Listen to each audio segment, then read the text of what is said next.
Sairenggi maming mahusada pukninggi likhul. Saireng asi Azad Komol na iba kadim haiba lariktagi lopthoksabani. Ahanba mahusana taibang panbabu yoi. Malenggi thawai pandabaga mari leina handuna.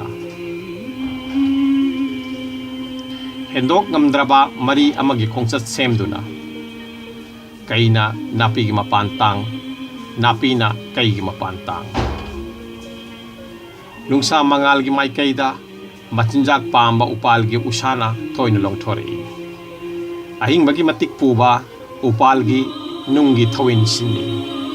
Khantaba ngami natraga khangba ngami hainati. Ahing bagi matikna masagi darkar oibagi may kayda. Maling tambiheli Sang henba hanthabagi wa thamkhradana khanbagi thabak tawi koki machak yaubagi ingitni khanthabagi thabak tauba koki machinjak yaubagi ingitni ingit asi pukningbu khangnabagi saihu amani haibatai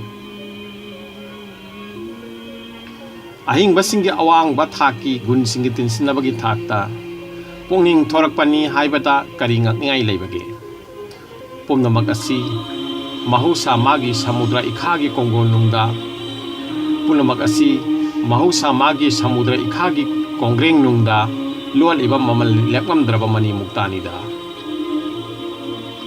nong na popthop hallaba malem leimai da napi singbi upalu apalgi maruna pokhai duna mayon chonglakpagum mahusagi pambom nungda ahing bapum namak mioy biyauna thora i magi matol lomba pothok oina